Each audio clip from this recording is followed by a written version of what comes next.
আজকে ৪৬তম বিসিএসের প্রিলি রেজাল্ট দিয়েছে। এখানে আলহামদুলিল্লাহ আমি টিকেছি, কিন্তু আমার কষ্ট লেগেছে হচ্ছে মাত্র ১০,৬০০ মানুষকে টিকাতে। আমার অনেক প্রিয়জন বন্ধুবান্ধব অনেক অক্লান্ত পরিশ্রম করেছে, অনেক আশা আকাঙ্ক্ষা নিয়ে ছিল যে প্রিলি কোয়ালিফাই করবে, হয়তো ১৫,০০০ কি ১৬,০০০ টিকাইলে হয়তো টিকতো। ওইসব বন্ধুবান্ধব বা যারা প্রার্থী রয়েছেন এদের জন্য আমার আসলেই কষ্ট লাগছে, কারণ হচ্ছে আমার দৃষ্টিতে ২০,০০০ প্লাস টিকানো দরকার ছিল, যেই পদসংখ্যা ছিল। কিন্তু পিসি ওই ধরনের সিদ্ধান্ত থেকে এখন নীতিগতভাবে সরে এসেছে। ৪৫ থেকে নতুন জার্নি শুরু হয়েছে যে কম টিকানো। এটা আমি আগে এরকম তথ্য শুনেছিলাম সোশ্যাল মিডিয়ায় বা ইয়াতে বিভিন্ন পত্রপত্রিকায় যে ৪৬-এ ৪৫-এ তো ১২,০০০ টিকেছে। এতে সবাই অবাক হয়ে গেছিলাম আমরা। ৪৬-এ আমি শুনছিলাম ৮-১০,০০০ টিকানো হবে ওই কথাই, কিন্তু ৪৬-এর প্রিলির পরে বিভিন্ন জায়গায় দেখলাম যে কমপক্ষে ১৫,০০০ টিকানো হবে, যেতে আবার ৩১০০ ক্যাডার পদ, কিন্তু না।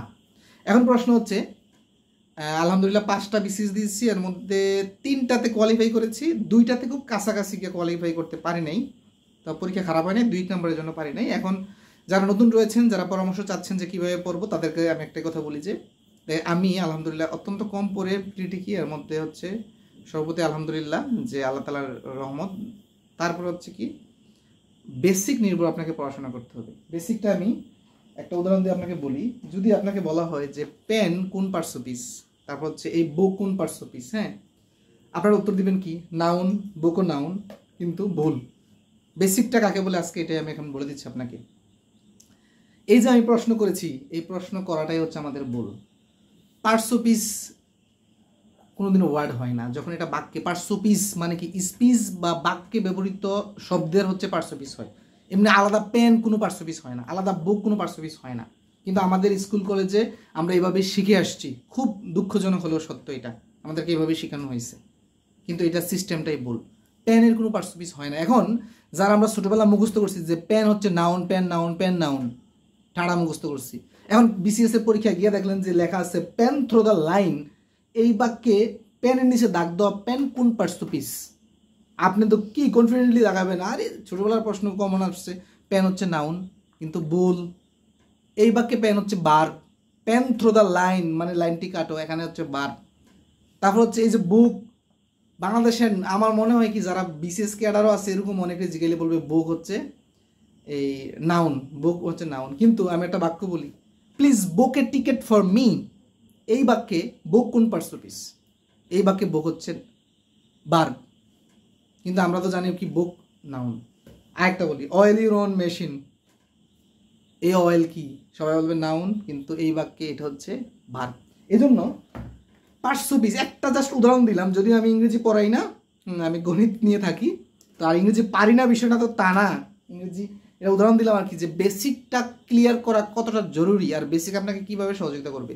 এই যে পার্শ্বপিস পড়বেন, কখনোই ওয়ার্ড ভিত্তিক পার্শ্বপিস পড়বেন না। যদিও কিছু কিছু পরীক্ষায় ওয়ার্ড ভিত্তিক প্রশ্ন আসে, হ্যাঁ, যে এটা কোন পার্শ্বপিস, এটা যে করে সে ভুল করে, প্রশ্নটা ভুল করে, ভুল, সে জানার আইডিয়া নাই। কারণ ওয়ার্ডের কোনো পার্শ্বপিস হয় না, কথায় তো আছে পার্শ্বপিস পিস, স্পিচের অংশ হতে হবে। আমি হঠাৎ করে এই যে দেখেন, এই যে একটা কলম, এটা কি পার্টস অফ পেন, মানে এই পেনের একটা অংশ। এখান থেকে যদি আমি একটু প্লাস্টিক কাইটা নিয়ে আপনারা বলি এটা কি, এটা কি আপনি বলতে পারবেন? এটা কি পেনের অংশ, নাকি আমার প্লেটের অংশ, নাকি আমার আলমারির অংশ? আপনি বলতে পারবেন? এটা যখন পেনের সাথে থাকবে তখনই আপনি বলতে পারবেন ইটস পার্টস অফ পেন। আমরা কি করি আলাদা করে নিয়ে জিগাই, এটা বাক্যের মধ্যে রাইখে এটাকে শিখতে হবে এটা কোন পার্টস অফ পিস। কথা বুঝছেন?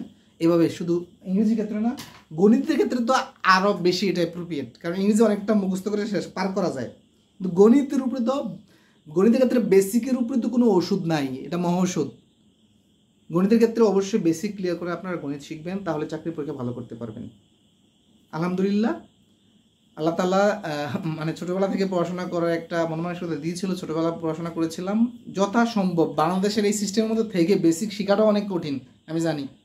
আমি আমার সকল শিক্ষকদের প্রতি শ্রদ্ধা রেখেই বলছি, প্রাইমারি স্কুলে, হাই স্কুলে যেসব শিক্ষক পাইছি, বেসিক শেখানোর মতো কিছু আসলে নাই বাংলাদেশে। এটা আমার শিক্ষকদের দোষ নয়, সিস্টেমটা এরকম।